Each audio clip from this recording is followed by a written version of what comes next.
Welcome to ESVN, the Emma Sports Vigeland Network show. My name is Emma Vigeland, and you know what to do, folks. Rate us 5 stars on Spotify, on Apple Podcasts. Subscribe to youtube.com/ESVN show. Like this stream if you're watching live. Put on push notifications.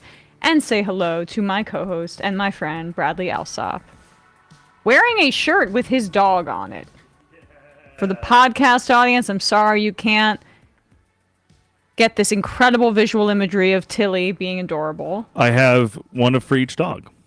You do? My wife got them for my birthday. So Rosie is your other dog, right? Golden Retriever. And can you tell us which one's your favorite? No, it's a Sophie's choice. Yeah, okay. So which one's I like them for different reasons. Which one's the best behaved? Tilly or Rosie?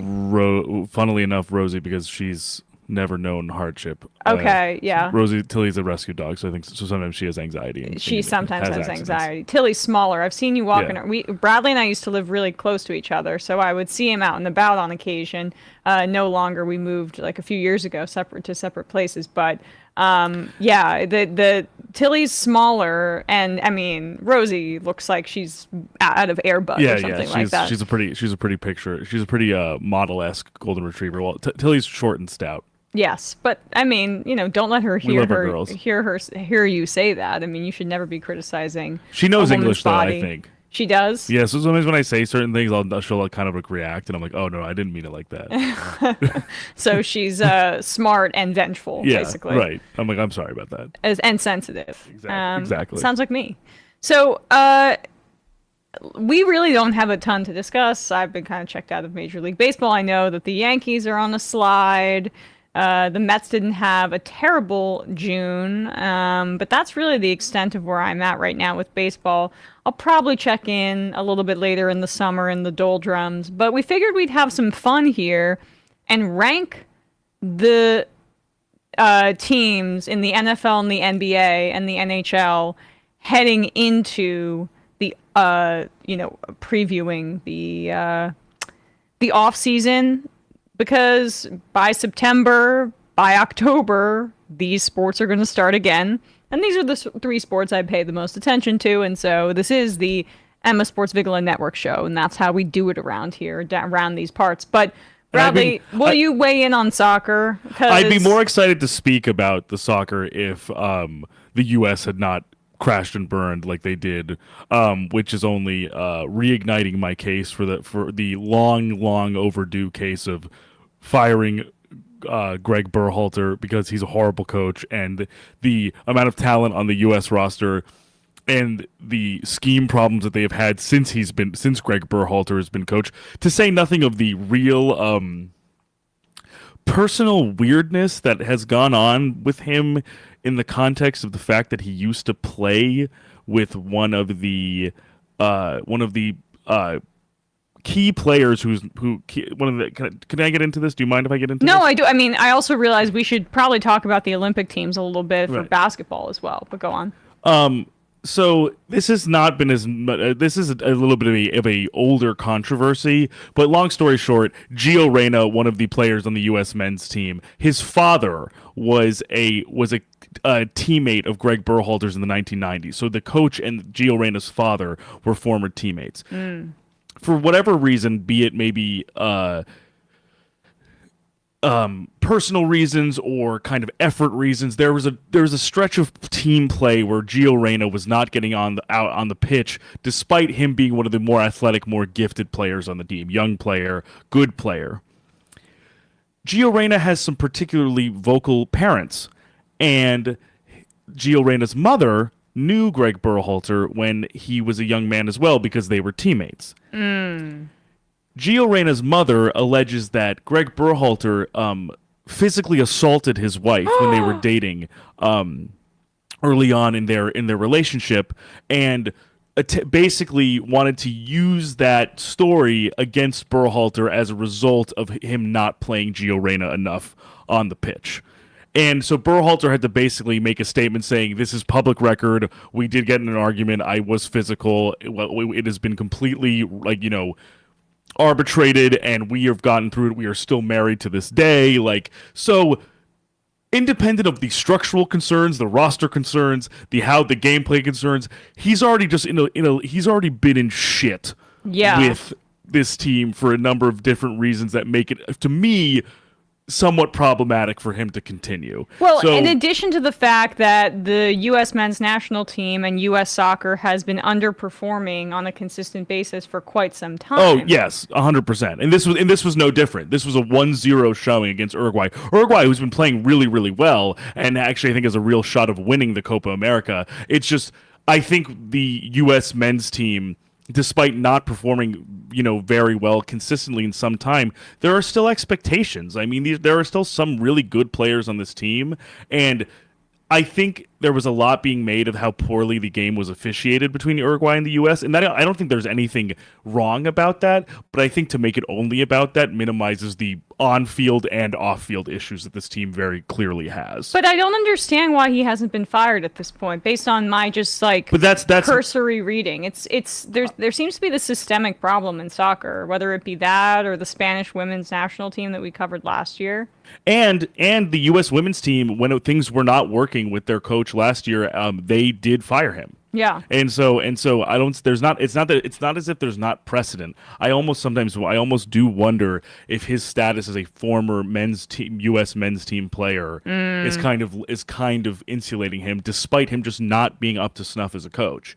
And also, Canada beat Venezuela, which is an incredible feat for Canada men's soccer. No one was really expecting that. And so that's also something exciting to keep an eye on. And then I haven't been paying as much attention to the Euro Cup just because I feel like I've just been kind of engulfed in my U.S. team anger. But that's kind of been one of the partially my reasons for not engaging, just because the U.S. has been so dispiriting, and also it's a little bit emasculating for me to acknowledge that the Canadian men's soccer team has advanced farther than the U.S. soccer team in this. But England in the semifinals of the Euro has also advanced to play the Netherlands, so that'll also be interesting. I think there was a little bit of, despite some great players on the England team, Jude Bellingham, who plays for Real Madrid, Bukayo Saka, other guys like that, some people were not expecting them to make it this far, and the Netherlands is one of the better teams. So I think that match will take place on Wednesday, so that'll be interesting to follow as well.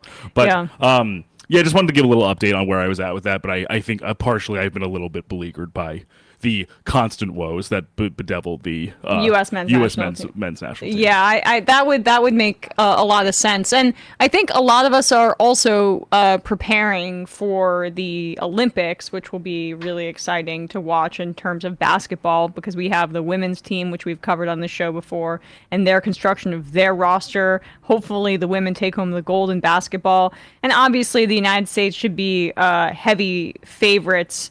And it's fascinating in men's basketball because Joel Embiid is going to be playing with the United States. He could have chosen France. He could have chosen Cameroon, and he did not. But Wembanyama and Gobert will be on France. Jokic will be on Serbia. But we'll also have LeBron James on the U.S. team, Steph Curry, Kevin Durant, Anthony Edwards, Tyrese Halliburton. That was one of the more controversial selections. I think basically, if I'm not mistaken, outside of like an all-star game context, this might be the actual first time that LeBron and Steph Curry are playing like in any setting together, like in a actually competitive setting. I saw a video of LeBron and Steph. Yeah, basically saying about effing time. Right, of course. I mean, LeBron, he never hesitates to make a moment out of anything. Of course. Love him, but he's a cornball. He's a cornball, and he's known the spotlight for a majority of his life at this point. I mean, when he was the 18 when he entered into the NBA, and even with before the Sports Illustrated cover calling him the chosen one. He lived up to the name. Exactly. I'll tell you that much. But it's interesting what you're discussing with some of these rosters being finalized for the Olympics coming up. It is really amazing to see. I mean, obviously to varying degrees based on, of course, the U.S. talent pool is going to be the most overwhelming. That's. But Canada's not bad. But Canada with Shea SGA, Jamal Murray, yep, Dylan Brooks. No, these are like actual NBA players. RJ Barrett. Right, these are. Yeah. But these are actual NBA players. Actual NBA players. At the very least. Same with France. Same with France with Wemby. I mean, that might have been 100%. part of why Joel Embiid, but I think that would have been cool if they teamed up. The three towers. Three or two at Embiid, least. Rudy, and Wemby. Oh, Rudy, right. Yes, exactly. That makes sense, though. But then also, so France kind of arming it, kind of loading up, Canada loading up a little bit more. And, even just having, Luka representing Slovenia. Yeah. Having just Luka Doncic on your team elevates your Olympic team significantly. Having Giannis on the Greek team elevates that team's prospects and significantly. Jokic has Bogdanovic and for Serbia, right? Right. Or Serbia has Bogdanovic and Jokic as well, obviously. So it's just interesting to me that I think in some years past, some of these countries basically had zero, elite talent. NBA representation, and now there's just a lot more to choose from, and these might actually be some interesting games because these great players are going to elevate their team. Because even Nikola Jokic and if Bojan Bogdanovic can kind of retrieve his shooting stroke, that's still an enormous amount of ingenuity to have on one team, even if the other players are kind of scrubs. Yeah, Giannis for Greece, obviously as well, and Rui Hachimura is going to be leading Japan for Japan, right? So that'll be cool. And South Sudan has Bol participating. Wow. That is according to CBS here, the highest ranked African country at the FIBA World Cup in 2023. Oh, wow. So it would be cool to see more African representation. And for and also just because you can't really separate the geopolitics / just kind of the changing of the tectonic plates of geography and things like that with the Olympics, like a relatively new country. Oh yeah. In South Sudan. And it's going to be in Paris, the Olympics. Right, so right. France having such a strong team is really going to be interesting. And the fact that, as I keep mentioning, 3 out of the top 6 picks in the NBA draft this year French, were from France. So the NBA is just doing a phenomenal job of internationalizing the sport. 100%. And also, I think even if Victor Wembanyama, if his Rookie of the Year campaign, his first year receiving votes for Defensive Player of the Year, making a defensive team. If this was not already going to put him on the map, if France has a good showing in the Olympics, it'll just further in Paris. Yeah, in France, where he's from, it will further cement him just as really the rising star of the very young generation of NBA players. Well, while we're on this, just because we're talking about basketball, and I'll do the NBA offseason rankings in terms of tiers in a second, we should just touch on the WNBA, since we've hit the halfway mark for the WNBA season ahead of this Olympics, which is crazy to even consider, because I feel like it doesn't feel that long ago that the NCAA tournament wrapped and then the draft happened and then the season started, but now it's already the playoff picture is kind of coming into form in a way. I mean, it's 12 teams, 40 game season, and the amount of talent that is now being concentrated into these teams, they're prime for expansion, and that's inevitable. Totally. I don't know when the next WNBA collective bargaining or TV contract deal is up, but that'll be really interesting. The Aces are still just tearing through people, and the Liberty and the Connecticut Sun are doing really well too. But the Las Vegas Aces, they have 2-time MVP Wilson on their team, and then also they have won 2 out of the 3 last WNBA championships, if I'm not mistaken. Or actually, it might be a 3-peat for them if they're able to do it this year. I think I'm pretty sure of that point, if you don't mind looking that up. And then the thing that is, it was 22 and 23, so this would be 3-peating. And Asia Wilson just set the franchise record for points for the Aces just recently. She's just she's in the prime of her career, and I would argue there's a real potential that she's already the best WNBA player to ever play. Oh, I think that's definitely that's what experts say, and I trust them. The Minnesota Lynx are doing really well too, as well. But go on.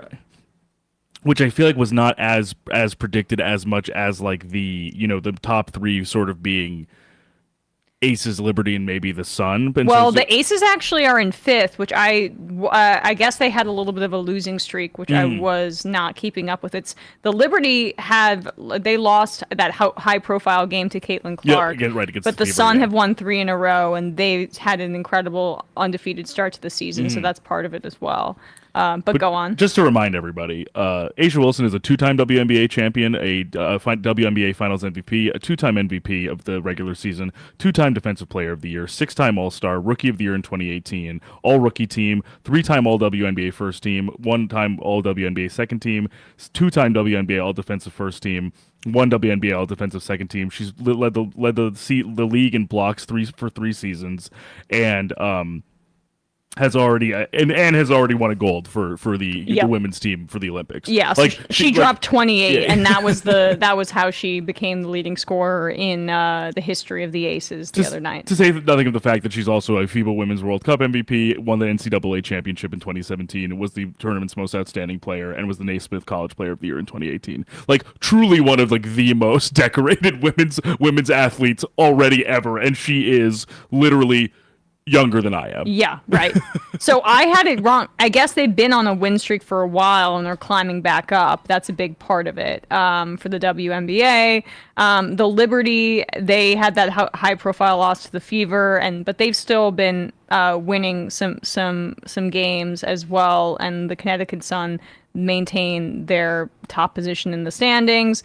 The Minnesota Lynx, I guess they've lost 3 out of their last 5. But the teams that they're fighting for that final spot in the playoffs, they still have losing records, right? So the Chicago Sky are 8-12, the Indiana Fever are 9-13, but the top 8 teams out of 12 make the playoffs in the WNBA. That's part of why they need to expand.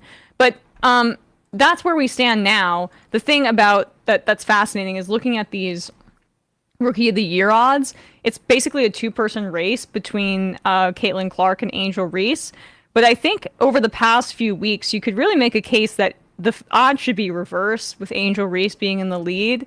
Because, yes, Caitlin Clark did just become the first rookie in the history of the WNBA to have a triple-double. So she had 19 points, 13 assists, 12 rebounds against the Liberty. And that's where they had that upset win over them. And she also is assisting at a really high rate, 3rd in the WNBA, over 7 assists per game. And the Fever are not a good team. But she has been not defensively as strong. She hasn't been as efficient as a shooter as she was in college. And she's been turning the ball over a little bit more. But her scoring is still her elite trait. And that's part of why she's leading in the Rookie of the Year standings. But Angel Reese, look, you know, I'm learning as I go. I did not realize how dominant she was going to be, like, right off the rip as a rebounder. I was not familiar with Angel Reese's, which I know that was her trait in college, but she's basically been able to maintain it now. So, but that's impressive in its own right, I think, right? Absolutely, 13 double-doubles. She's still on that streak. She should be the one who's leading because of the defensive prowess as well, in my view. So I think it's a great point, because I think as much as Clark, because the thing is, the way I feel about, I take more from the fact that Caitlin Clark could, with the supporting cast around her, not to say nothing of Aaliyah Boston, who is also fantastic, another first overall pick. For her to get a triple-double in her rookie year, I think just goes to show you that she's very much not close to her ceiling and still playing at a decently high level. And the shooting percentage and the turnover stuff, I literally think in my view, I could be totally wrong, but the way I see it is like, that doesn't for me seem foreboding. I think it's actually just adjusting to the game speed and the vigor of the game from the college level to the WNBA level. And as we have also said, another thing I think that she has acknowledged that she wants to work on, I think would definitely help, is just kind of gaining mass and gaining some more muscle to be able to withstand, make it through contact, and not be as movable as she sometimes is. Yeah. Whereas Reese, obviously, by virtue of her stature, it's less of a problem, and just because she's so fluid in the way that she moves, she's very light on her feet for her size, so she can also kind of slide and defend very, very handily against a number of positions. And she's just like, as we've seen on this 13-game streak with a double-double, She knows exactly where to be for cleanup duty for layups, and can basically grabs every rebound, despite having a 6'7" running mate in Camila Cardozo. That's a good point. Well, then I was about to say the Sky are probably a stronger team in reality. So maybe that's why. I just don't think that Caitlin Clark should be minus 700 and Angel Reese. And that's partially narratively based, I would imagine also, right? But she does have Cardoso on her team, which I think helps out the situation. And who is also awesome. But it just that streak just stands out. And she's the top rebounder right now in the WNBA, just by statistics and per game alone. She's the only player or rookie that is leading in the statistical category that I can see on that front. And as we were saying, I think a week or two ago, Emma, obviously, and this is also, it's been a difference maker that honestly, interestingly enough, I think earlier in the season, before Angel Reese's streak and before kind of Caitlin Clark had found more of her, I think, proverbial sea legs in the league, I honestly think prior to injury, Cameron Brink might have been the front runner with the defense she was playing, just kind of the all-around high-level play she was bringing to a pretty bad Sparks team. Yeah. But then obviously the ACL tear happens and it's a whole new race. So it's just also fascinating that after all this, all of the fanfare surround and all of the controversy, whatever you want to call it, it's a race against the two competitors who've competed against each other in the two straight, NCAA women's tournaments. Run away, and who knows, again, how much the public is influencing those narratives. It's just Cardoso has been great since coming back. Aaliyah Edwards, the Washington Mystics are terrible, but she's been awesome. Really phenomenal. And so it's going to be a two-woman race in that regard, but I just think that the odds should not be that separate. Yeah, agreed. Especially with this kind of string of dominance that Reese is still on. And you can say, okay, the Sky are better. She has Cardoso, who's going to be drawing a little bit more attention. Caitlin Clark is the entirety of that Indiana Fever team to a degree, and I would agree with you. But it shouldn't be minus 700 versus a lot of plus 100 money for Angel Reese. If it was essentially even or almost basically minus 700, minus 750 or something like that, I would get it a little bit more. But that very much seems to me kind of like a narrative maker from the bookies, from the sports books. Exactly. All right, and then let's talk about this NFL thing, and then we'll have fun at the end of this with our team tiers. So. If you have ever tried to purchase Sunday Ticket, you would probably be astounded by the price for NFL Sunday Ticket. And the NFL has been basically quietly, this has been underreported, in the middle of a lawsuit where they were held liable for billions and billions of dollars by a jury for violating antitrust laws and marking up their premium subscription service so that it's going to be a lot more expensive for people to purchase it because they want to protect their relationship with cable providers for these local for local distribution. So for Fox, for CBS, for whatever you're watching, you're forced to pay for cable for example.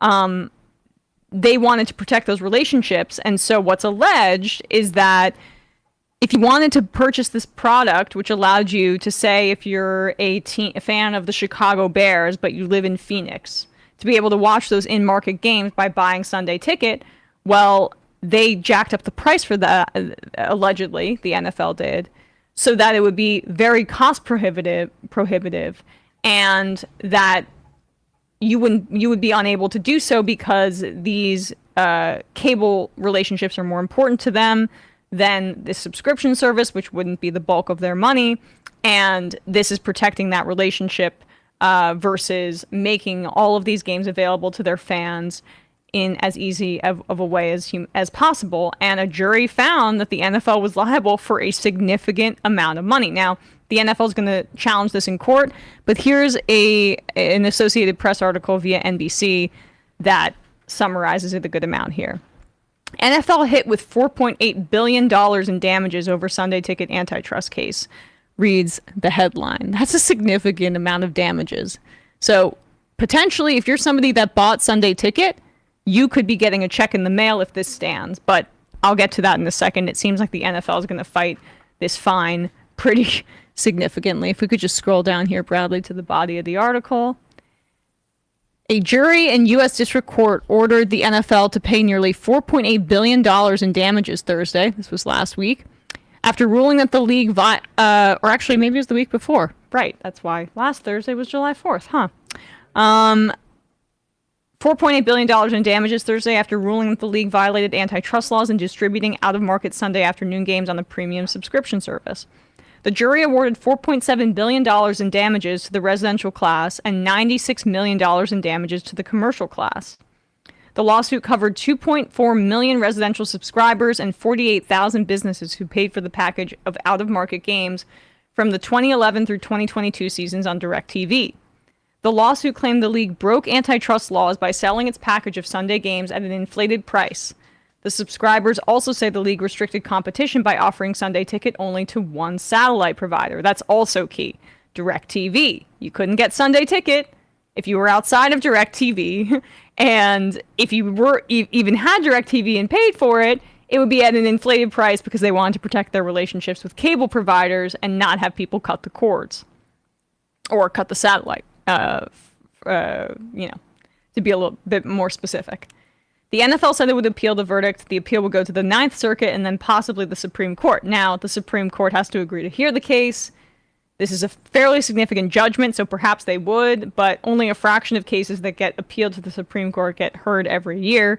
However, knowing the Supreme Court, knowing the political connections of many NFL owners and people in the NFL, where I don't know how this judgment would be determined, but I'd imagine it'd be coming out of some very powerful Republican pockets. We might hear it go to the Supreme Court, which will be fascinating. The league had a statement. We could just scroll past that. Corporate pablum, blah, blah, blah. The jury of 5 men and 3 women deliberated for nearly 5 hours before reaching its decision. This case transcends football. This case matters, plaintiff's attorney Bill Carmody said in Wednesday's closing arguments. It's about justice. It's about telling the 32 team owners who collectively own all the big TV rights, the most popular content in the history of TV, that's what they have. It's about telling them that even you cannot ignore the antitrust laws. Even you cannot collude to overcharge customers. Even you can't hide the truth and think you're going to get away with it. The league maintained it has the right to sell, quote, to sell Sunday Ticket under its antitrust exemption for broadcasting. The plaintiffs say that only covers over-the-air broadcasts and not pay TV, which is key. So it was originally filed by a sports bar, and then it spread to individual plaintiffs. If you could just scroll down a little bit more just for more detail. Originally filed in 2015 by the Mucky Duck Sports Bar in San Francisco, but was dismissed in 2017. 2 years later, the Ninth U.S. Circuit Court of Appeals, which has jurisdiction over California and 8 other states, reinstated the case. And so it proceeded as a class action. Now, this is just important, I think, because if it does reach the Supreme Court and Republican donors or owners or whatever get it to that point, I'm not sure how they'll rule, because we've seen that actually the Supreme Court sided against the corrupt NCAA on their antitrust violations because, honestly, Brett Kavanaugh is like a sports fan. He may be a Republican, but he's a sports fan. And this was pretty egregious, what they were doing with by basically restricting this service so severely and jacking up the price that it made it extremely difficult for people. They would have to change cable providers to get access to it, and then pay a premium to get access to Sunday Ticket if they wanted, there to... I went through this when I went to college in Pennsylvania, and I was trying to watch Giants games. All right, maybe I'll just find a torrent. Not that I would ever do that, but that was the only option. And that was because they were trying to protect their relationship with cable companies. That was it. Yeah, like, ultimately, this is even that anecdotal experience that you reference, it's just a signifier of how these types of services, even if they do offer something somewhat beneficial for a avid viewer, there are always things kind of baked in that are certainly, in my view, antagonistic to the consumer at the end of the day. Right. And this judgment, I think, completely exemplifies that. And I just wanted to say about Kavanaugh, he of the number of unpaid or a number of debts afforded to him as a result of Nationals and Washington Nationals games that he had attended prior to being appointed to the Supreme Court. We know he's definitely a big DC sports guy, which I think leads, in my view, I think both me and Emma have this theory that just like, Neil Gorsuch's interesting pet issue that is kind of runs counter to his entire judicial philosophy is that of indigenous rights in the United States. Neil Gorsuch was criticized during his confirmation hearing for basically ruling that a trucker actually was supposed to freeze to death instead of seeking refuge because he was on the clock.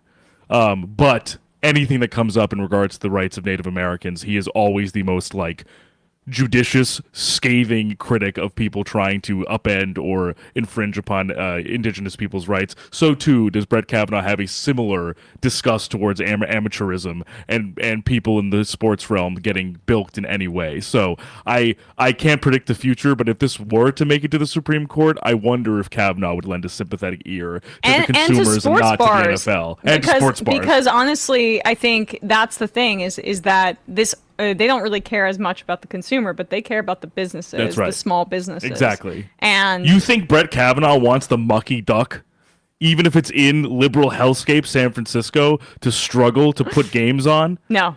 As he said in his confirmation hearing, this man likes beer, and I'm sure he likes other people who like beer. Yes. This is beer solidarity. As long as they're other men or compliant women. This is called the beer front. That's right. The front against... The beer court. The beer against... Well, in the way that the left and the center in France came up with an anti-fascist front, this is us linking arms with the far right to aligned on to stifle the NFL. To stifle the NFL. All right, well, let's have some fun here. Speaking of the NFL, I'm starting to get a little bit excited. I was saying to my wife, I'm jonesing. I know, but which football. Is incredible because I don't know if you'll be happy with where I rank the Jets in my tiers here. Look, you drank some Haterade prior to the podcast. I definitely didn't drink some ayahuasca, which is what Aaron Rodgers was doing in the offseason. Or actually, no, during mandatory minicamp. He was at an ayahuasca retreat. I thought, didn't he say he was in Egypt? I don't really care. I think it's mandatory minicamp. Yeah, mandatory. This is not OTAs, which has the O in front is optional. Not for a potential vice presidential. Or it may not be, but that's the one that's optional. Not for a potential vice presidential candidate. On one of the most prominent presidential tickets going into November. Oh, I think extremely prominent. Things are a little different when you're that kind of guy. You know what I mean? Oh yeah, I guess so. He's got a lot to worry about. I'm just gonna run through this. This is my thoughts. Okay, so going into this season, I have 5 elite teams. You want to guess who they are? 2 in the NFC and 3 in the AFC. Okay, so the NFC I think is 49ers and Rams? No, I have them in the playoffs, which is my next tier. Let's go. I'm going to give you guys my tiers. Okay. Elite tier, playoff. Oh, yes. Give me playoff the tiers. Team. Yeah. Could go either way, which is pretty broad, but there's a lot of teams that fit into that bucket. Dark horse teams and tanking/no faith teams. Oh, okay. So let me guess one more. Niners and Lions? Yep, you're right in the NFC. So Niners and Lions, and I would say Chiefs, Bills. No. Oh, okay. Chiefs, Ravens. Chiefs, Ravens, Bengals. You're right. Okay. Those are my 5 teams I have a lot of faith in next year. And I struggle with the Ravens a little because they lost a lot of players in the offseason. And the Chiefs, I mean, it doesn't really matter. It seems like what they go through, even with this Rashee Rice controversy. I know the other guy in their line, Isaiah Buggs, who was arrested for animal cruelty and then 2 weeks later arrested for domestic violence. Not great. It's interesting. I feel this with Patrick Mahomes personally because he has a bit of a his brother is quite controversial. His father has had a few run-ins with a lot. I mean, not significant, like DUIs, bad, but I'm just saying, like, and yet he very much does not wade into any of that. And the Chiefs have had a number of players who have had some, legal problems. Andy Reid's son, right? Andy Reid, let alone Andy Reid. Andy Reid's son who got in a very bad car accident and injured people severely, irreparably, including a little girl. Yeah, exactly. While he was drunk driving from the facility. Yeah. All this. It's interesting how much sometimes these controversies cloud the Chiefs, but never really fully, like, they don't stop winning as a result of it, which I think is why those things don't bubble to the surface. It's more the than greatness they of do. Mahomes. Right. It's just he elevates the entire squad and gives them this kind of renegade attitude. Yes, right. As it almost has shadings of the Dallas Cowboys of yesteryear, when they actually were a dynasty and also were getting into some tussles, or the like Raiders, Michael Irvin, the old Oakland Raiders, right. During that time period. Although that was more associated, I think, with the fan culture. But it's very much the just win baby aspect for the Chiefs in that regard. And so those are my elite teams that I think are going to be, like, in the thick of it for the AFC and NFC championships. The Lions, the 49ers, and the Chiefs, the Ravens, the Bengals. I don't have the Eagles in the elite tier based on their performance over the past, and the fact that they didn't make a coaching change. On paper, they're better than the Lions, I think.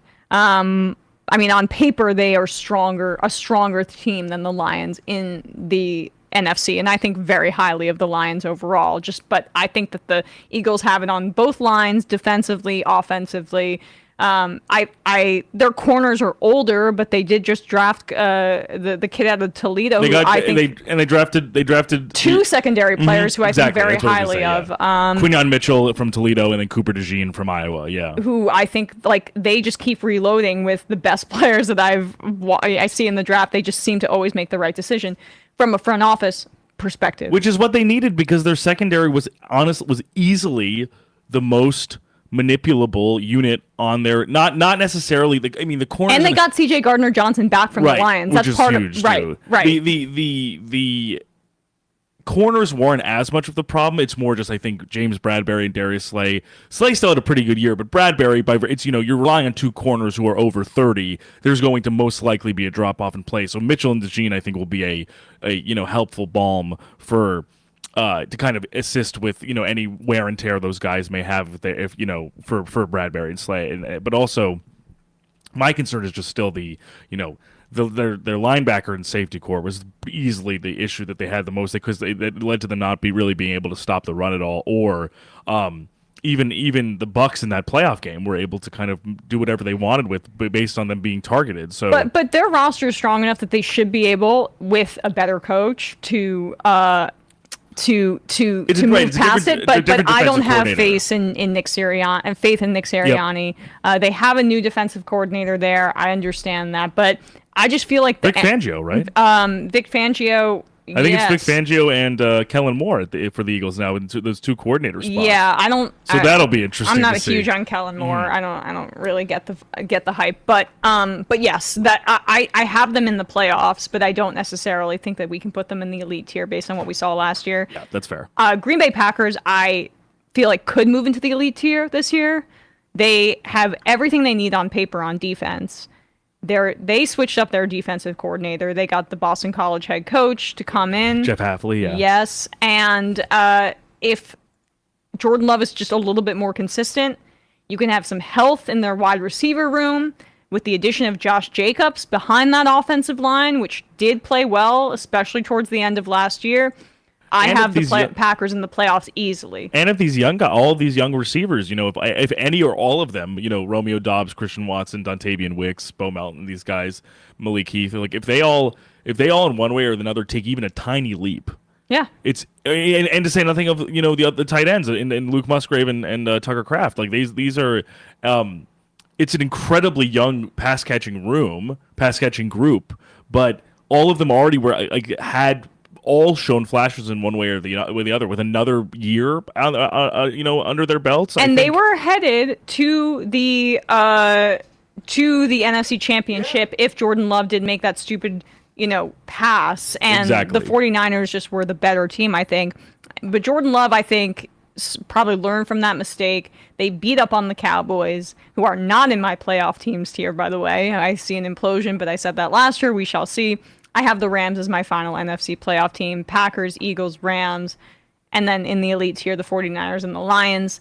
In the AFC, I have the Dolphins still in the playoff team tier, even though I think this contract situation for Tua is looming over the team. I already have concerns about him as a quarterback, and they lost Christian Wilkins. They lost Xavier Howard, if I'm not mistaken. Who they... See, this is what we're doing. This is when we're. Yeah, he's a free agent. He's not on the team right now, but also, and he was older at that point. And also, there hasn't been for a team that I think really did struggle along the offensive line, both with injuries and just overall play. They did not do a ton to shore that up outside of, I think, signing Aaron Brewer to be their center. Right. Which was like a fine move, but I just think they probably needed a little bit more help because Teron Armstead, when he's healthy, is a really great left tackle, but that's very contingent on when he's healthy because he's basically not been able to play a full season since he was drafted like almost 10 years ago at this point. Right, and then the other problem is that they made that big trade for Bradley Chubb, and he tore his ACL in week 17. Yeah, and then the hope is that both Chubb and Jalen Phillips can come back strong because I still think it's going to be a good line, but Wilkins was really key to holding that together. Wilkins is a good friggin' player. I know, and the Raiders overpaid for him, but still was a really, really good player. Or is a really good player. So the Dolphins, I have them in the playoffs just because of the strength of their offensive coaching, the talent on offense, but that could go either way if I could be persuaded in that way. The Houston Texans, too. I know C.J. Stroud is the talk of the town, but you guys know how I feel about C.J. Stroud and have felt about him since he came out of Ohio State. I think he has that Patrick Mahomes gene where he doesn't listen to the noise, he doesn't care, ice in his veins. Just total assassin, my new favorite player in the NFL. And I think honestly, I think it's safe to put them in this tier just because this is just C.J. Stroud going into his second year, D'Amico Ryan's going to his second year as a coach. But I'm just looking at the roster. I think they've done a really, really great job with everything. I think Nico Collins, great re-signing, cheat on the cheap, right. 3 years, sign him early deal. so you don't have, so it doesn't become an issue. Stephon Diggs, so Nico, the idea of this pass catching group is the idea of just even on paper, just thinking about it, Diggs, Nico Collins, Tank Dell, and then in the auxiliary roles, Noah Brown and Dalton Schultz at tight end. That's a really well-rounded group that C.J. Stroud, I think, is just going to know how to distribute. Not maybe necessarily evenly, but he's just going to know when and where he's going to get his targets. Right. And then if the offensive line is even remotely healthier than it was last year, because everyone was injured on that offensive line, basically, if we get more Drew Scruggs at center, Titus Howard plays more, Laramie Tunsil at left tackle, this is going to be a really solid offensive group. And we'll see how Joe Mixon is in the backfield for the Texans, but also even everything they did on defense, getting Danielle Hunter, getting Danico Autry to kind of help come in support for Will Anderson, who had a great rookie year last year on the edge. And the secondary, I think, is probably the most iffy, but that's a lot. If you can rely on that front seven because of the reinforcements they made, I think it can also supplement some of the lackluster. I mean, we'll see obviously what leap Derek Stingley can make. He played well last year. And he did play well. It is not only just in terms of his play, but I also just think staying on the field for Stingley. But that's also what D'Amico Ryans is there for. And he's been better since coming to the NFL than anticipated. So that's where I have them. And then in my couldn't go either way tier, it's a long list, but hear me out here. The Atlanta Falcons, what the hell's going on with them? I think TBD until I actually see what is actually going on. I need to see what Kirk Cousins looks like, but that team on paper, offensively, has a lot of talent. The Chicago Bears, I want to put them in the playoffs just because I have such faith in Caleb Williams, and I think that the way that roster is constructed is really strong. Yes, definitely. DJ Moore, Roma Dunze is a smart player that will just slot right in. Keenan Allen as well, a veteran presence whose play style mimics Roma Dunze. Cole Kmet, I think, has top 5 tight end potential, but is fantasy wise there may be too many mouths to feed, but still that's where I see the Bears on the up and up as well. For sure. The Minnesota Vikings, the Seattle Seahawks, it could go either way. The Tampa Bay Buccaneers, it could go either way. the Dallas Cowboys. That's the thing where I know people just slot them in and talk about how talented they are. I don't think they're that talented. I really don't. They bully people, particularly at home. But this Dak Prescott, this CeeDee Lamb, this Micah Parsons contract issue is gonna be all over this team this next year. And that's what I was gonna say is that even the highlights of the team are all sort of somewhat mired in a contract issue. They are very talented, those three players that I just mentioned. What about the rest of the roster? What about the defense outside of Micah Parsons? 100%. Because I know that they're going to be getting Diggs back from injury, and they had that record-setting performance by the other corner, Deron Bland last year. But still, the Dallas Cowboys are in like the white-hot spotlight in a way that sometimes they collapse under, like the year where they drafted Ezekiel Elliott 4th overall. This feels like it could be one of those years for them. But also, with a team that I think sincerely had some needs, and I mean this in the sense that we talked about it all last season. Once the run defense completely fell off once Jonathan Hankins got injured and Mozzie Smith, their first round pick last year, had to slot in. He could not hack it in the center to run plug the way that they needed him to, that Hankins was doing. And when Hankins came back, they still weren't that good stopping the run. The secondary was, to your point, with Bland and Diggs before Diggs got injured, those were guys who were jumping routes to get turnovers as opposed to just prioritizing playing sticky coverage. There were a lot of underlying metrics that show that Diggs as an actual kind of press man corner was not under the hood, but beyond the interceptions was not nearly as effective. And it's somewhat minor these people went to the Dan Quinn East in the Commanders, but you lose Dorrance Armstrong, who was a really solid player. You lose Tyler Biotish at center. You lose, I think, Anthony Brown, or that might be one of the Anthonys on the Cowboys, I believe, is now also on the Commanders as well. So you lose some of these players, and you lose Dan Quinn. Like you lose who, for all his flaws as a head coach, he was, I think, a big part of why that unit was maybe punching above its weight outside of Micah Parsons. Leighton Vander Esch had to retire. Yeah, Vander Esch is gone. Because of so many injuries. He's somebody who was not the same for quite a while at that point. And who was very much like literally kind of the beating heart of the defense in the right in the center of the formation, who was very relied upon to kind of get everything in order, and now he's just not going to be there. Yes. I mean, the Cowboys just have structural problems with the way they construct their teams. Even when we're talking about that way that they view Leighton Vander Esch, a star in the middle of the defense. He's going to play, the role it's like almost like previous white linebacker for them. What was his Sean Lee? Was that about Sean Lee or I don't know, but this is such bad podcasting for me that I just throw this out there. Pretty sure you're talking about Sean Lee. Yes, I am talking about Sean Lee. Yes. Exactly. Sean Lee. That they. But similar thing, exactly. Like that. We're going to draft these stars. It's less complimentary. It's about empowering, and even in the way that they used CeeDee Lamb last year, feed him to the point where now they have to pay him like he's Justin Jefferson. He's not. So that's going to be an issue for them. The Minnesota Vikings, I think, just are always going to be competitive with Kevin O'Connell as the head coach. Just always. And the Seattle Seahawks, I think, they're a little bit more of a question mark now that Pete Carroll has retired. But they, in Mike McDonald, they really got, I think, the best defensive coach that was out there. And so they still have a ton of talent. Devin Witherspoon in his second year.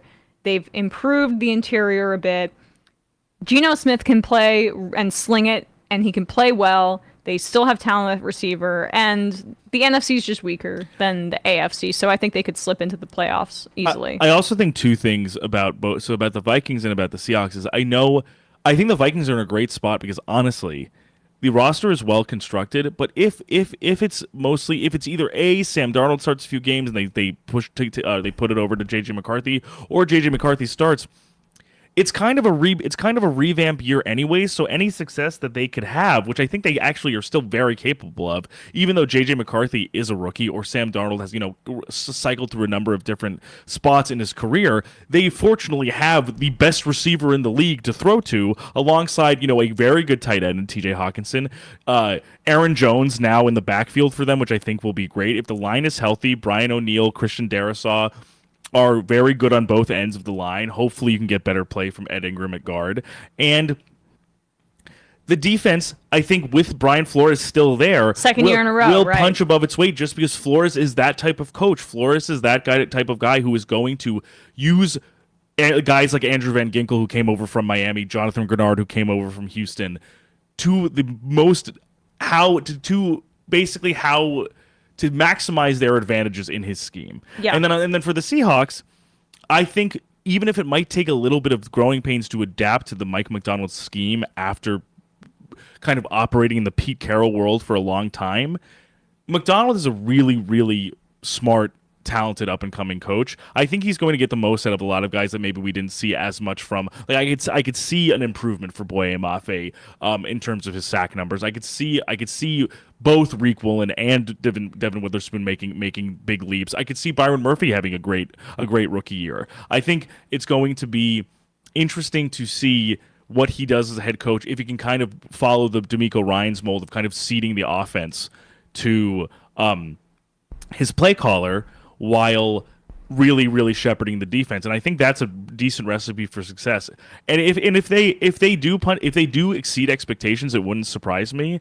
But I do think their baseline is basically something like 8 and 9, 10, 9 and 8. That's how I feel. Yeah, and look, I actually think Tampa, they could go either way as well.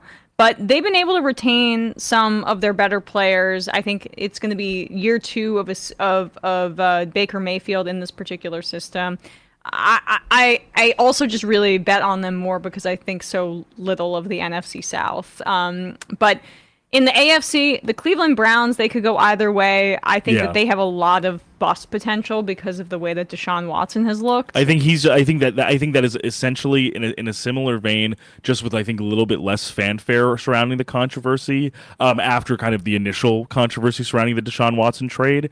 I think they are in a similar situation to that almost of the Jets in the sense of like it's a really complete roster. Yeah. The big question mark is just whether the quarterback can just sustain enough to like just stay above water while the rest of the roster does the work. They were a historically good defense last year. Yeah. They have a really, when healthy, an incredible offensive line. So, and if Chubb is able to come back, hopefully and healthy, that run game kind of changes things for them. I think just the biggest question mark is Deshaun Watson, as it always has been. Well, I also just think he's bitter for no reason because he did this to himself, but he's bitter about it's off-field shit. He's bitter about the fact that he has to pay out this extremely high payout to the women that he allegedly harmed. He is angry all the time. It looks like he's kind of lost his love for football, and it's just bad toxic energy for the Browns. If he can get that love back, we shall see. But I don't know if I have faith 100%. In that. And to his credit, Stefanski has made that team more competitive consistently than I thought, given his kind of like not super creative offensive scheme. It just seems like he does have a way with players. So the Bills, they also feel like a team that could go either way in the way the Cowboys, where I don't think they're as talented as they appear to the general public. They lost Stephon Diggs, and I know that he was tapering off towards the end of the year last year anyway, but I still don't love that receiver room. I don't love that defense. They're always going to be coached well by McDermott, but they gave it their all last year and just outperformed and finally kind of pulled themselves up, and that was Josh Allen. One injury to Josh Allen, and it's actually incredible. This is part of why he is underrated.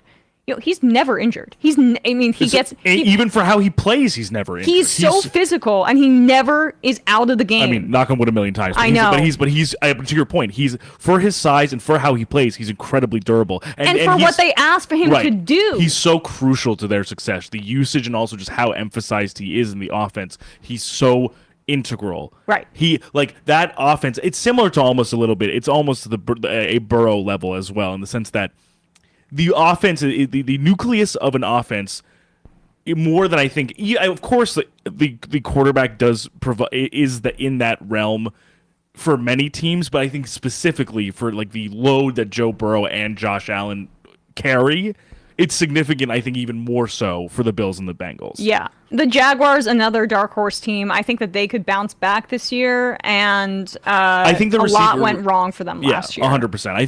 I think.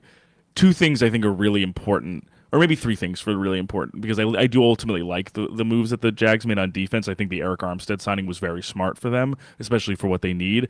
I just think, can the offensive line take a little bit of a step so Trevor Lawrence is just not as besieged as he was last year? Does the wide receiver room seem as complete to me as it seems on paper now that they brought the X receiver in with Brian Thomas Jr. in the draft to round out the Christian Kirk, Gabe Davis, Evan Ingram lineup? I think it just makes more. It didn't make as much sense when they lost Calvin Ridley to Tennessee, but having Brian Thomas makes it make a little bit more sense to me. Yeah. And can Doug Peterson somewhat diversify the offensive playbook? Because I think that was the problem. Is it stopped? It was stale. It was lackluster. It was stale, and it didn't give Trevor enough options. Exactly. The other team that could go either way, although I'm more pessimistic about them, just because I don't love their strategy in the free agency, is the Tennessee Titans. I love Calvin Ridley. You know, I appreciate the fact that they're trying to load up on veteran receivers to bolster that room, to make Will Levis look as good as he can. But this is also a dynamic that you hear about former receivers and quarterbacks when they talk about their experience, is that sometimes having a veteran receiver that is there in place puts a lot of pressure on a young quarterback, let alone the number of guys that they've been accumulating in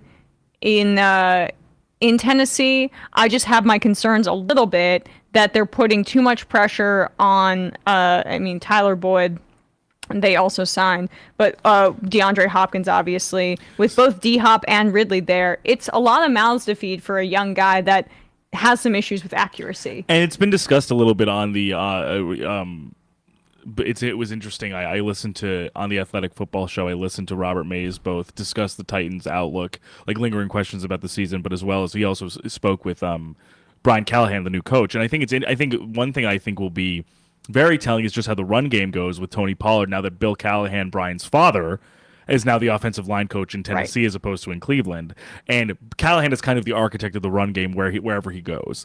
And he's been extremely successful. Obviously, we see how good the Browns' run game is, basically regardless of win-loss record. Who's in there, yeah. And that, I think, will be telling, but also I think it'll be telling of how are these guys going to be used? Like, how is Calvin Ridley going to be used? How is DeAndre Hopkins going to be used? How is Chigakonkwo going to be used?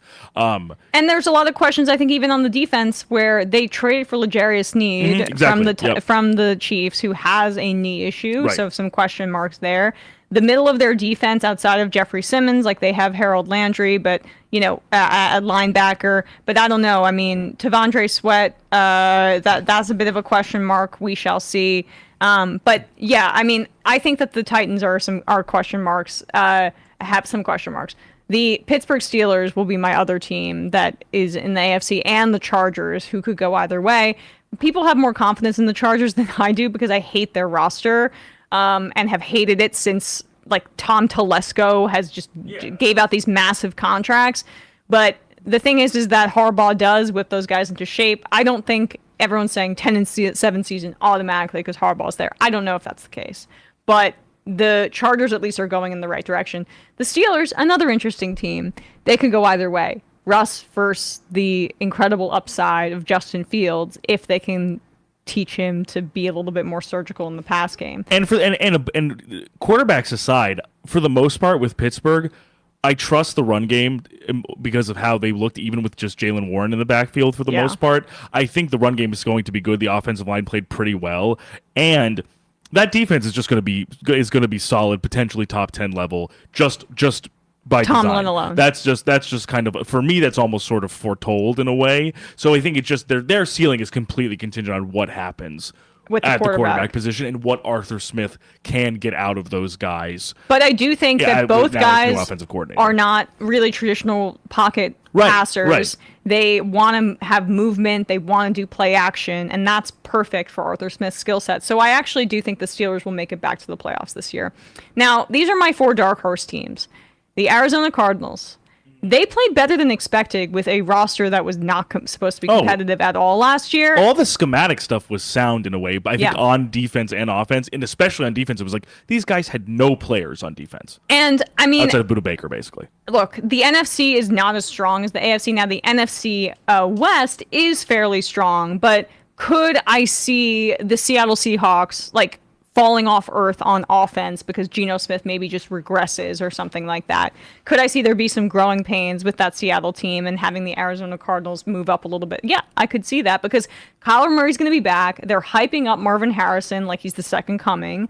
And the reality is that defense was coached in a way that you saw the Eagles missed.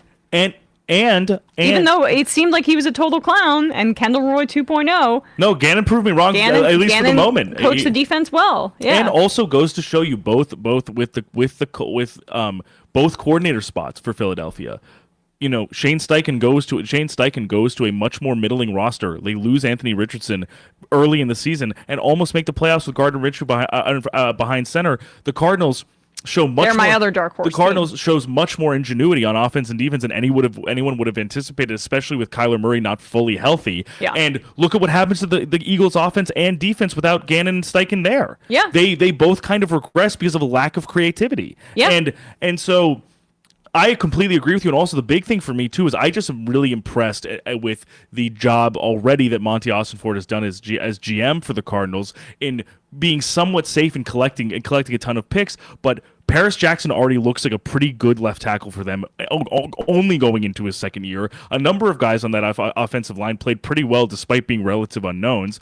And I love who they drafted this year. I think Marvin Harrison Jr. is going to be a really reliable target for Kyler Murray. I like Darius Robinson. I like Max Melton out of Rutgers. Darius Robinson's a great pick for them. I think is just going to give them a little bit more juice and burst off the defensive line.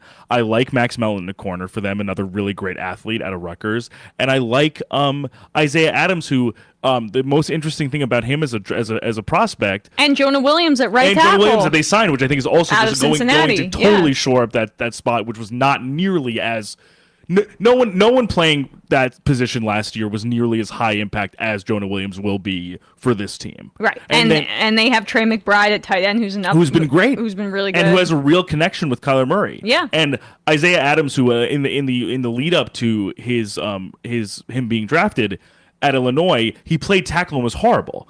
But when he played guard and when he moved inside, he was one of the best guard prospects, top 10, top 15. And they're obviously going to slot him in a guard because no one else is going to really be competing. So I think the team has been constructed really, really, really well. And look, they're only a year out from them being like competitive consistently until December because Cliff Kingsbury can't basically gives his playbook to opposing coaches. Refuses to adjust. I mean, we'll get to the Commanders in a bit, but so they still have those pieces, and Kyler Murray will have gotten a few more games in after his ACL tear, and hopefully they can be a dark horse. Now, I'm putting the New York Giants as a dark horse team.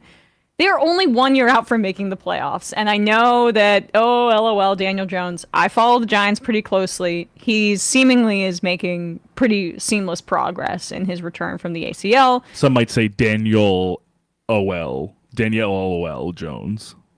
No one would say that. I'm disgusted. Sorry. I apologize. So the Giants... There was a lot of turmoil last year with Wink Martindale, seemingly trying to usurp the authority of Brian Daboll. That's two big presences in one facility. Daboll's a hothead, but Daboll's been on Ozempic. He's tan. Is he skinnier now? Oh, way. Oh, I love it. He must have lost like 60 pounds. I love it. 50 pounds. Fucking good for king. him. Yeah, good for him. Hopefully his heart can take it because he was screaming a lot last year. But Malik Neighbors, you know how I feel about him. I think he could end up being the best player in the draft, him or Kalen Williams or something like that.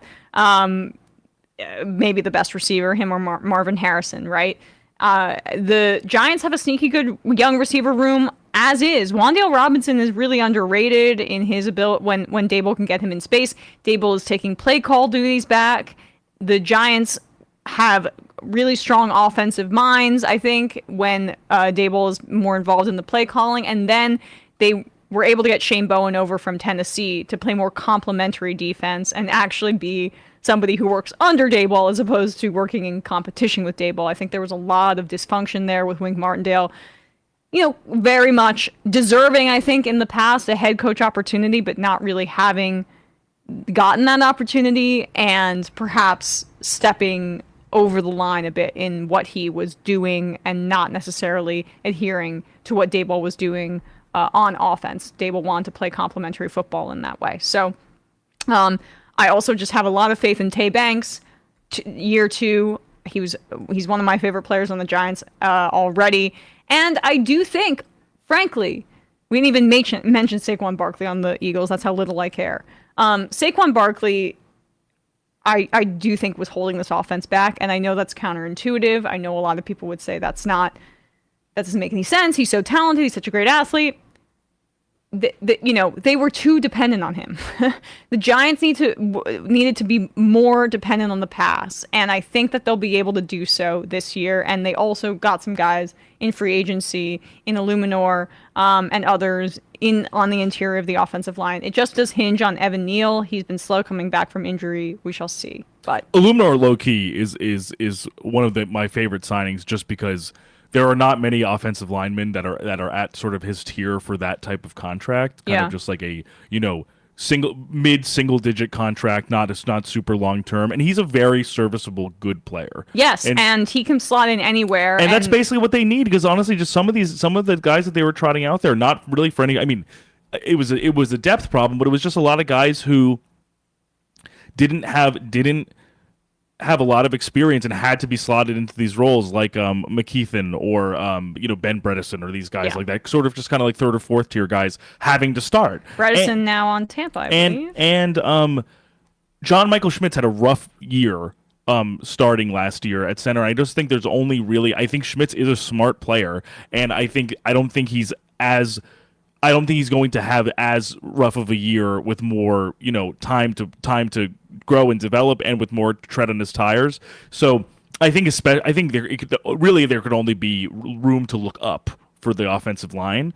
And a lot of it to me is I still like Brian Daboll did not do really anything to dissuade me from thinking he's still a really top-tier coach. I know. There's a lot of stupid Giants fans that want him gone. I would give him even a year after this, unless it goes disastrously poorly, because I just think with the roster that he had and even his ability to win games, that let's face it, probably some Giants fans did not want him to win with Tommy DeVito under center, a guy who not a soul.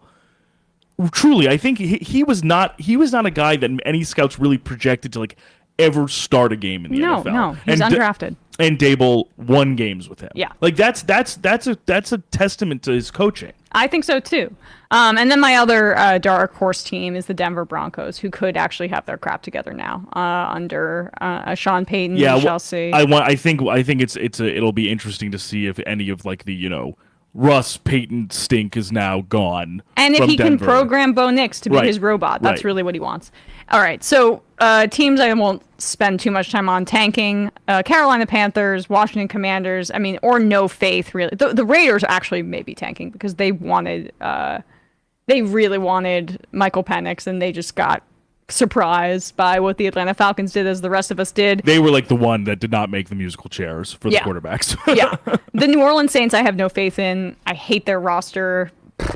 The Washington Commanders, no faith. No faith in Dan Quinn. No faith in Cliff Kingsbury. That's just the worst part of it to me. It's so uncool to set up Jaden Daniels with that kind of guy. But, apparently he's bros with everybody that he coaches, but I want Jaden Daniels to have the best set up for success. No, don't get me wrong. With Dan Quinn and Cliff Kingsbury at the helm, the vibes in Washington are going to be immaculate. Yeah. The players are going to have a lot of fun. Cliff Kingsbury, after he got fired by Arizona, was just like, let me get a one-way ticket to Bangkok. I'm going to hang out here for 4 weeks. Yeah. Maybe 4 months. Well, also because he was getting paid a ton of money, and then his money would get offset if he got rehired. So those guys are going to be chilling and having a good time at practice and stuff. They are not going to win many games, I don't believe. No. The New York Jets, just based on what I said earlier, I I don't like Robert Saleh. I don't like why the hell Aaron Rodgers isn't showing up for practice. This is not going to be resolved until this team is completely rid of Aaron Rodgers and his enablers,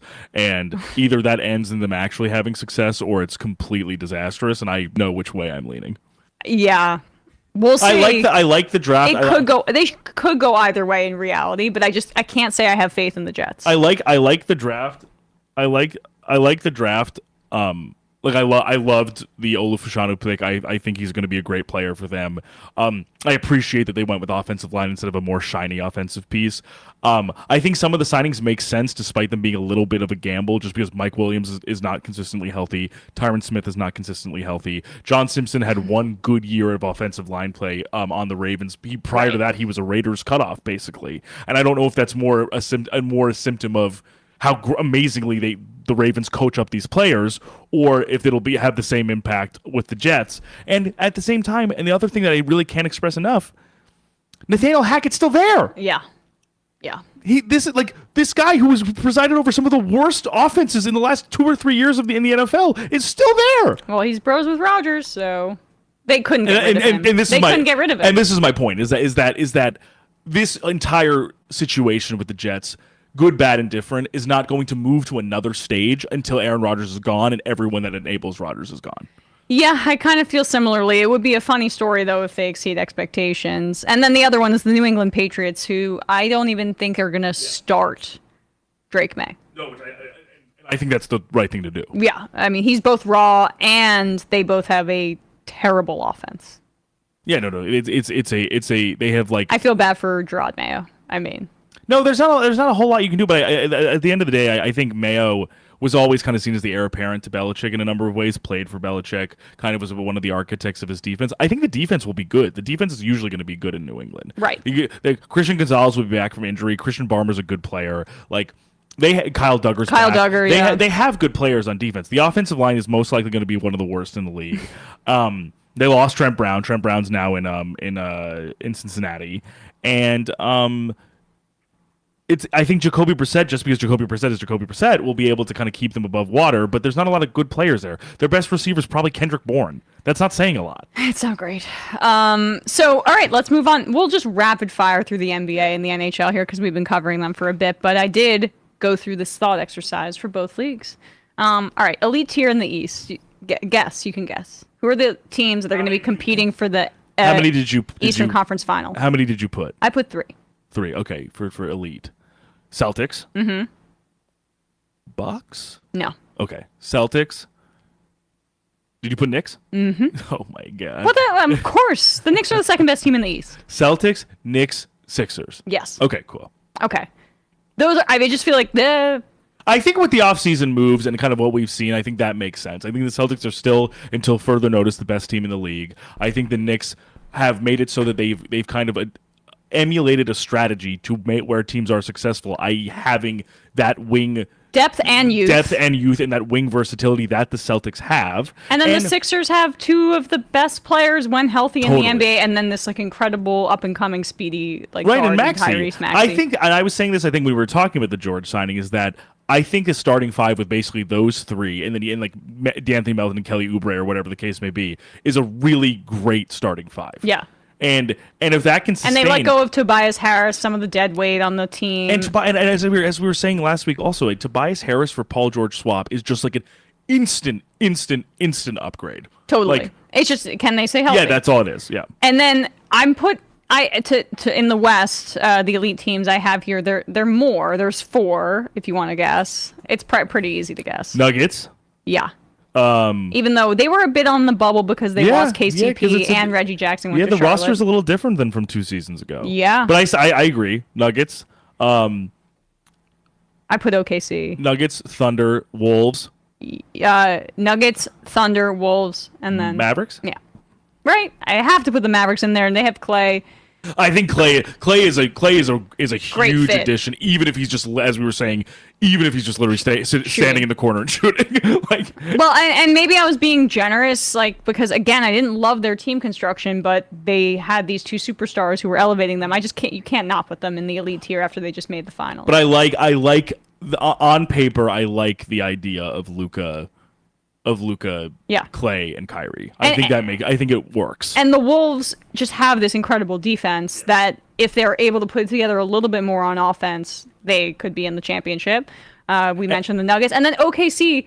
Same thing. They've got to be the favorites because they overpaid for Hartenstein, but doesn't matter because they can do He's it. such a good fit for them too. And he's such a great fit. Their stars, like is Chet Holmgren's still on the rookie deal? Oh yeah. So, and I feel like Chet and Hartenstein's games really complement one another. Yeah. That Chet is the floor spacing big, and Hartenstein is the cleanup guy and the guy who's going to be able to really compete for rebounds, which was a huge problem that they had in the playoffs. And it gives them versatility. 100%. And then they got Aaron Wiggins, so they can get some shooting. Wiggins and Alex Isaiah Caruso. Yeah, which that's also huge. Just to have a hard-nosed defensive player who can get steals, who can really lock down on guys. The Caruso and Hartenstein signings, they already have a really good nucleus with Shea, with Chet Holmgren, with the shooters as you were mentioning, Aaron Wiggins, Isaiah Joe, who again, it's just like you don't really think about these guys all that much, but it's like Isaiah Joe was one of the most accurate 3-point shooters in the entire league. Yeah. And they have him coming back. Wiggins similarly, a great 3-point shooter. You add Caruso and Hartenstein, and that's a mindset, but also a culture changer. Yeah. This team just becomes so much tougher and so much more formidable, in my view. Totally. So that they're I'm pumped to watch them with Hartenstein and Caruso in the fall. Like that's going to be awesome. Going to be awesome. They are a phenomenal team. When if they can stay healthy as well. Go ahead. And I almost forgot another. Derek in the YouTube chat pointed this out, but just to go back to the Sixers very quickly, Caleb Martin is now signed over from the Heat to Philly, and I think that's put him in the starting lineup. There's only one spot left to fill. I really like that. Yeah. Martin is just a consummate professional, and the Heat basically churn those guys out like it's no problem.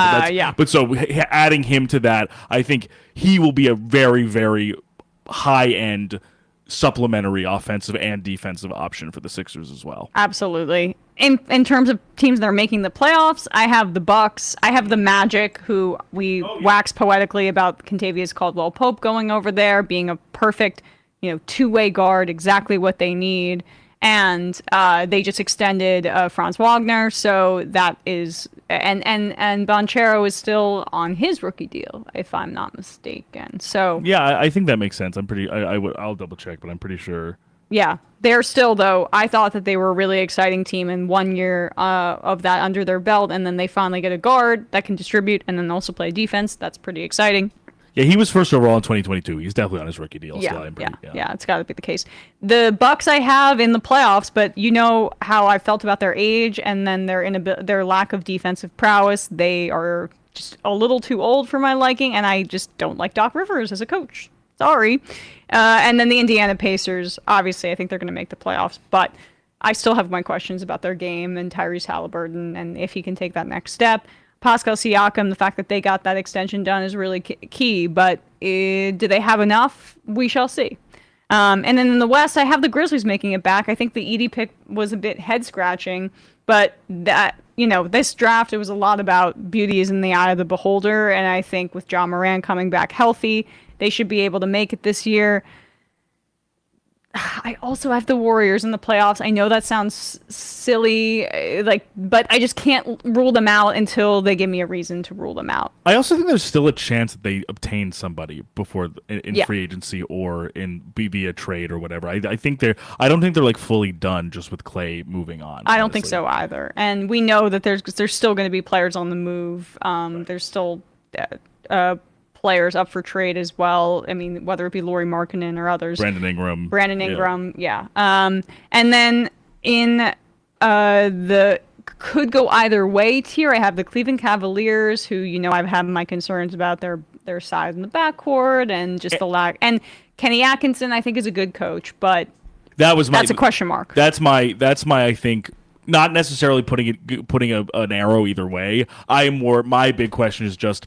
I just think Kenny Atkinson is like an all-around excellent coach. I think honestly, a mistake that the Nets made was not continuing on with him, just because I think I think from demeanor, disposition, but also just X's and O's. He's a really smart. There's a reason why he's always on successful staffs when he's not a head coach. Yeah, like he was on the Warriors staff prior to taking the Cleveland job. So I just think if there's anyone who can maybe get the most or kind of just interesting offensive and defensive scheming for the if it's all intact, the Mobley, Mitchell, Garland, Allen quadrangle, I think it would be Atkinson. So from Long Island, from the area. Yeah, no, he's a real New Yorker, which I love too. You can kind of tell when you look at him. Yeah.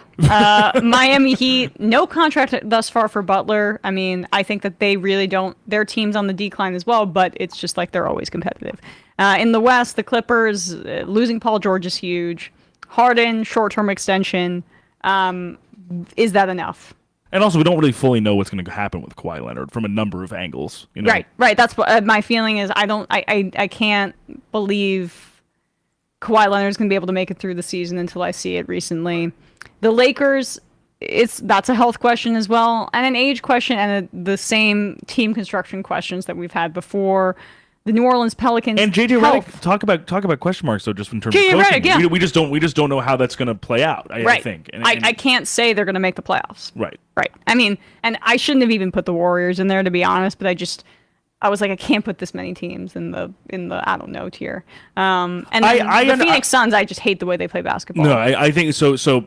But to what you were saying before, Pelicans, I think the injury concerns just with Zion alone, I think is one thing, and they may trade Ingram, and we'll see if they trade Ingram. We'll see what the fit is with DeJounte Murray also, now that he's in the fold. I think there's just still a number of moving parts with the Pelicans to be able to fully really ascertain how good they'll be. The Kings are really interesting. I mean, yes, definitely, especially now that with the DeMar DeRozan. DeMar DeRozan helps their defense, which they needed, right? He should be helpful, or no, sorry, doesn't help their defense in the but helps their offense. But helps their offense, just for having more liquid, shooting. Yes, I misspoke. Scoring. They're like turbocharging it on offense. That's the question mark, though. Can they hold it up on defense? That's the reality of the situation. Because it's interesting.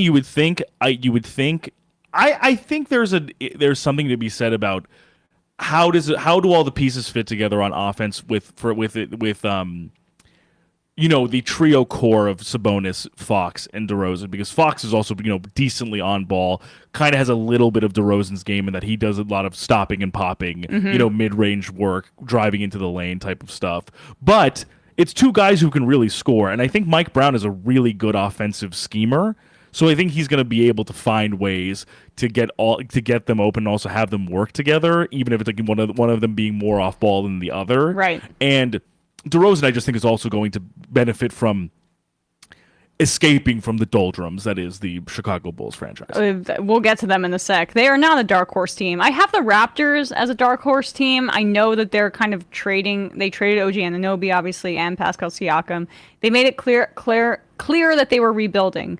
But I don't think that they won't be uncompetitive until maybe after the trade deadline. But for the most part, I think that they may, they have some young talent where they're going to be able to at least attempt to compete. I'm not exactly sure. I think a lot of teams are going to be tanking next year because of the draft. They are going to always be somewhat of like a stick in the mud defense just because of how these guys play, and also just in terms of how the length composition of a number of their guys, but also just how they play defense and how switchable they are. That's just kind of how Nick Nurse constructed that roster essentially, even without Siakam and OG, just with Scotty Barnes, Chris Boucher, guys like that.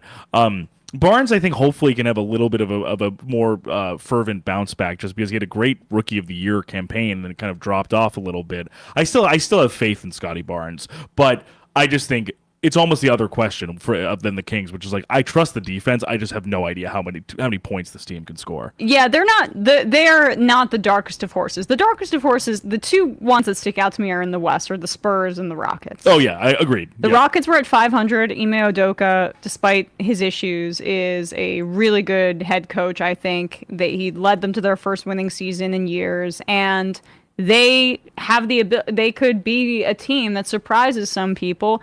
And the Spurs, of course, with Chris Paul adding some veteran leadership there. They have Harrison Barnes, who joined the Spurs. They allowed for there to be some rookie or some veteran presence around Victor Wembanyama. And then I'm high on Castle, who they drafted out of UConn at the top of the first round or close to it. So in my view, he was probably one of the more surer things. Just even if not a star, just a high level NBA, just like a high level NBA starter or rotation player. And I trust Pop to be able to get the 100%. most out of those guys for sure. And then just to say this one thing about the wait, who are we talking about? The Spurs and the Rockets. Rockets. Sorry, I just want to say about the Rockets. Just given what we saw in terms of steps up from Alperen Şengün, Jabari Smith Jr., Eamon Thompson in his rookie year, still having Fred VanVleet and Dylan Brooks in the fold. Hopefully a little bit more comprehensive gameplay from Jalen Green. I really and with still Udoka kind of establishing just more of an identity for these guys.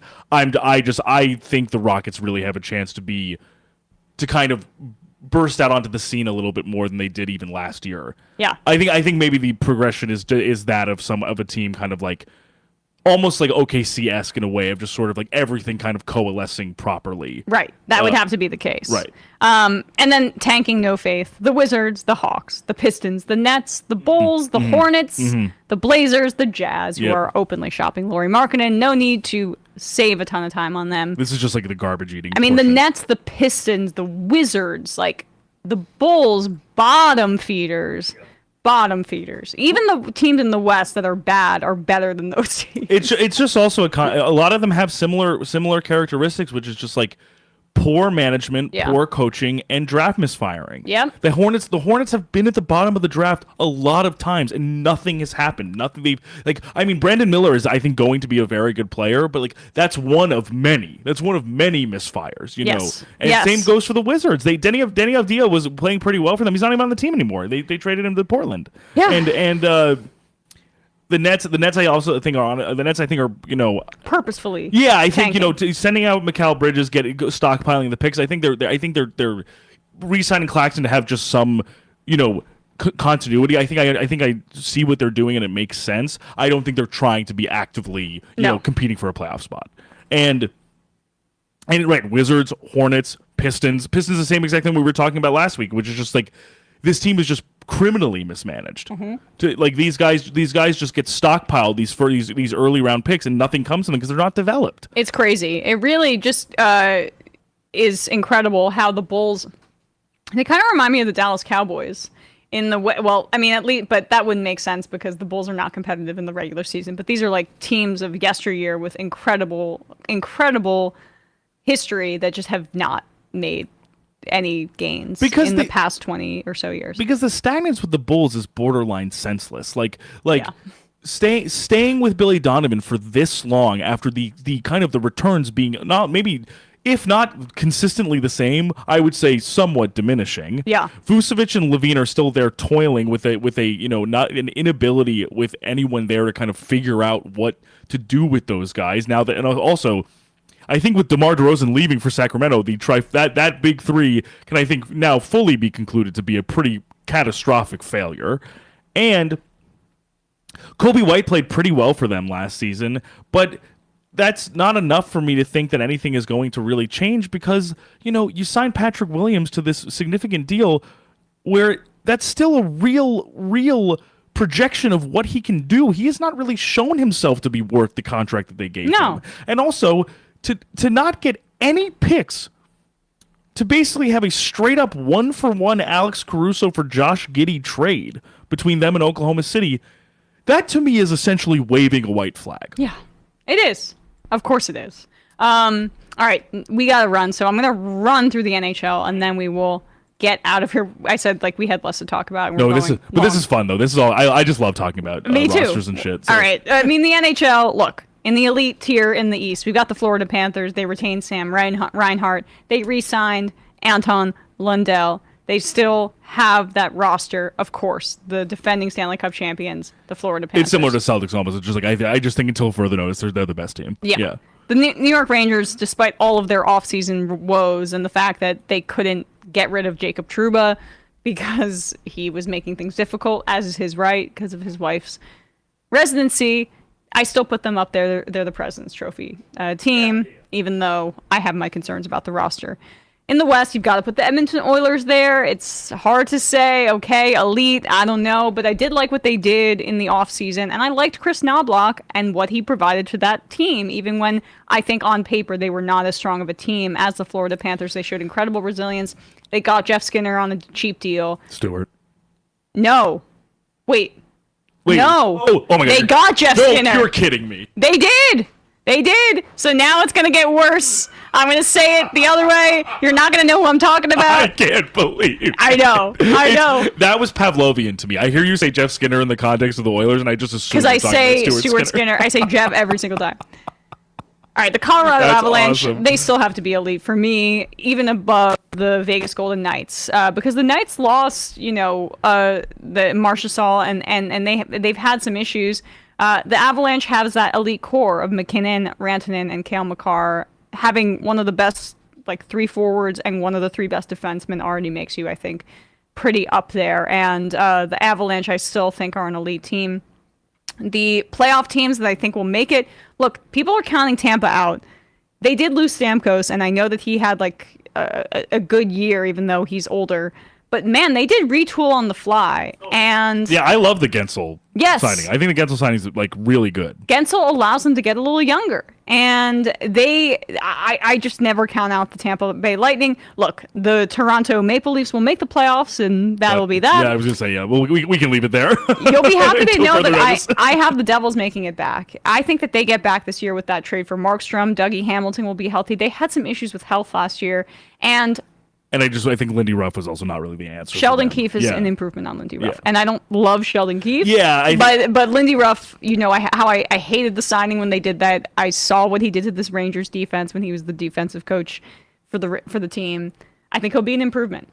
Given Keefe was the defensive coach. Ruff. But you're saying that he was Keefe not a helpful Ruff, yes. defensive presence for them. But yeah, I'll be interested to see what Keefe does because I feel like he was able to kind of get the Leafs to the kind of cusp of contendership a lot, but not able to kind of get them over the edge. But also, that's the Leafs. Right, so that's the thing see. Is I have no idea how much of that is Keefe or how much of that is just cosmic in a way almost. At this point. And then in the West, I have the Stars making the playoffs. I don't have them in the elite tier because of age. I also have the Predators making the playoffs after adding Stamkos and Marchessault.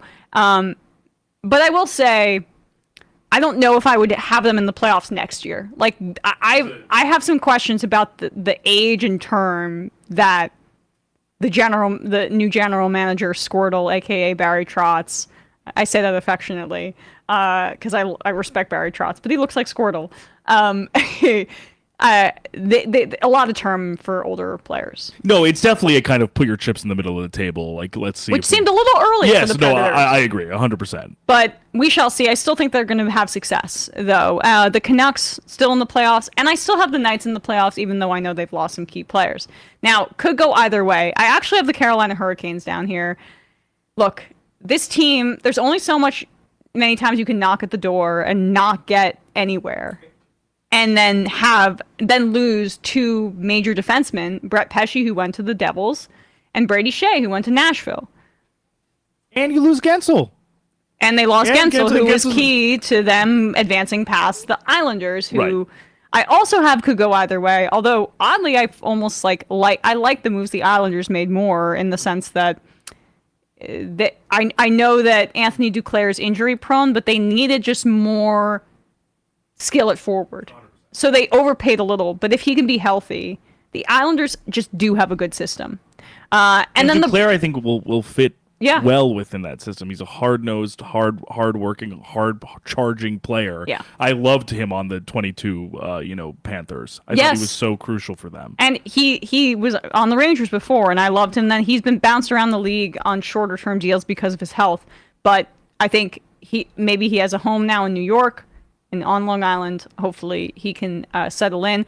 I have the Bruins could go either way. I do this every offseason. I have wishful thinking that the Bruins are going to collapse. I know. But it really did feel like they're getting too old at this point. And maybe they sneak in, maybe they don't. But I have could go either way. In the West, the Kings could go either way. It just seems like they can't get past the first round. That weirdness with Pierre-Luc Dubois. Yep. I know that they have Darcy Kemper now. I don't necessarily know how much that changes things. It's just that they couldn't seemingly get anything done with Dubois. And then the Winnipeg Jets could go either way. I still don't think that they can score enough. That's a problem for them. But Hellebuck's always going to keep you in it. Dark horse teams. This is kind of silly because the Wings almost made it, but the Detroit Red Wings, they added my guy Vladimir Tarasenko. Patrick Kane, not my guy, but at least he has one more year in the NHL. I know after hyping it up, the Rangers want me, the Rangers want me. No. Back to the Red Wings. And they got Tarasenko, though, which they needed. Like, they needed to get a little bit more skill. The Philadelphia Flyers are my maybe favorite dark horse team in the East because they were competitive under Torts. They fell apart, but they get Mishkov, their first-round pick, who was considered the second best player by far to Connor Bedard in that draft. He fell because of weirdness as it relates to Russian contracts, and he was still under contract with his team. But he is I'm so disappointed he fell to the Flyers at 5 or 6 or wherever they picked him because he should have gone second overall. And now he'll be in the East, unfortunately. But Mishkov is a really exciting player to watch, and they finally got him to come over. The Chicago Blackhawks, I know that the people will put them in the tank category, but this is the kind of leap you could see that Bedard takes where his jaw will be healed. He won't be fishbowl Bedard this year. They added some veterans to help him, and perhaps they could make the leap. And then I also have the Buffalo Sabres. Perhaps they could end the longest playoff drought in the league and make it, because they had some exciting moments last year as well. And in the West, oddly, the new Utah nameless team, aka the Coyotes, they tried to make their mark trading for Sergachev, which I loved. They signed some veterans like Ian Cole, and I think that they could be an exciting team going into the season, as well as the St. Louis Blues, who are older, but I do trust their organization and their system, and maybe they could make some hay. Now, tanking, no faith. I do not understand how the Capitals made the playoffs. It makes no sense. Their best player at this point is Tom Wilson, and he's an asshole and is on the decline. They just are not a very good team. They just are not a very good team. Charlie Lindgren played really well for them, but Ovechkin doesn't give a shit anymore. He's just chasing his own record. He had a horrible performance against the Rangers in the playoffs, and I don't think that's going to get better. I don't like his character. I don't think he has the ability to get better. The Columbus Blue Jackets, what the hell are they doing?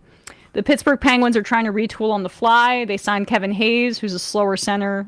I don't know why. They should just kind of rebuild, but look, they have Crosby, so I understand it. The Montreal Canadiens, still no faith in them.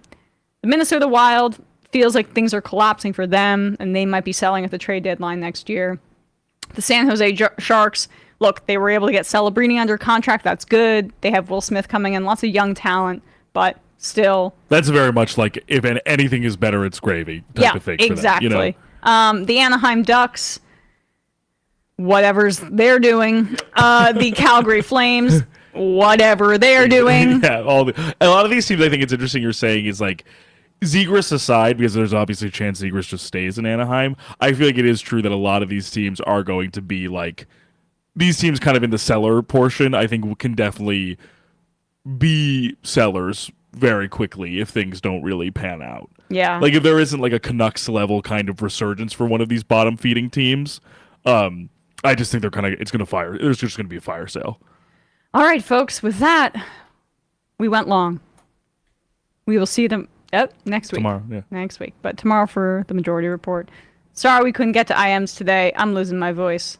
We shall see you next week. Bye-bye. Bye-bye.